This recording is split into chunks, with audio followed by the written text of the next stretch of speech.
Hello guys မင်္ဂလာပါကျွန်တော်အခုပြောပြချင်တာကတော့နောက်ထပ် spell လေးတစ်ခုပေါ့နော် develop ထဲမှာကျွန်တော်တို့ inner wave တွေကကျွန်တော်တို့ဒီကောင်ပေါ့ seasonal age ပေါ့ဒီကောင် after casting a dual weapon skill ကိုကဒါနဲ့လက်ကင်ထားတယ်ဆိုရင် boost ဒီကောင် boost ပေးပါတယ် one of the following attitude for the short duration ဒီအချိန်တိုအတွင်းလေးမှာဒီကောင်က boost ပေးတယ်ဘယ်ကောင်နေလဲဆို random boost ပေးရပေါ့နော်ဒီကောင်တွေကပဲဆို crit rate ရယ်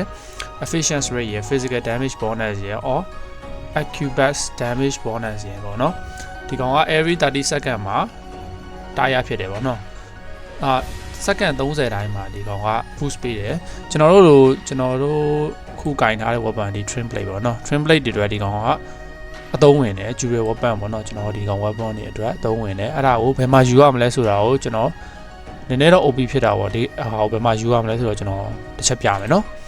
ဒီကောင်ကဘယ်မှာလဲဆိုတော့ဒီကောင်ကင်ဖန်မှာဒီနားလေးပေါ့နော်ကျွန်တော်ပြထားတဲ့နေရာလေးပေါ့ဒီနားလေးကိုဒီကောင် teleport လုပ်လိုက်လုပ်ပြီးတော့ရင်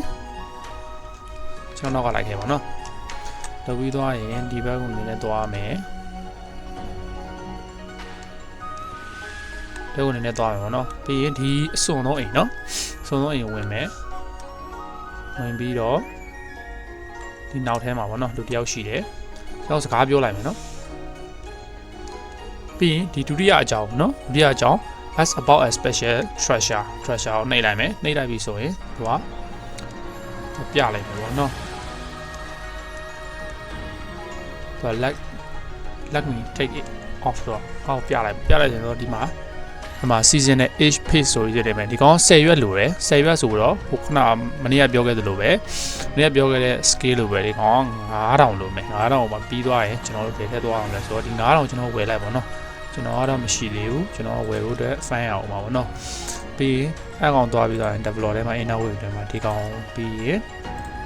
ဒီမှာ10ရွက်ဖြစ်လိုက်ပါတော့ဖြစ်ရပြီဒီဟာလေး unlock ဖြစ်သွားလိမ့်မယ်ကျွန်တော်တို့ damage dealer တွေအတွက် crit rate လည်းတိုးပေးတယ် efficiency rate လည်းတိုးပေးတယ် physical damage bonus ကိုလည်းတိုးပေးတယ်ဆိုတော့နည်းနည်းတော့များတယ် OP တယ်ပေါ့နော်နည်းနည်းသုံးလို့ကောင်းတဲ့ hero သုံးလို့ကောင်းတဲ့ buff တွေဖြစ်တယ် boost ပေါ့ attack boost ပေးရကောင်းတယ်ဒီ spell လေးကကျွန်တော်လည်းကြိုက်တော့ကျွန်တော်လည်း fan ပြီးတော့ဝယ်အောင်မယ်နောက်ထပ်ဗီဒီယိုတွေတွေ့ချင်ကျွန်တော်ရဲ့ TikTok ရော YouTube မှာကျွန်တော်တင်ပေးပါတယ်နောက်ထပ်ဟာသိချင်တာရှိရင်လည်းမေးခဲ့ပါဦး see you the next video guys ကျွန်တော်နာမည်က YT ပဲဖြစ်ပါတယ်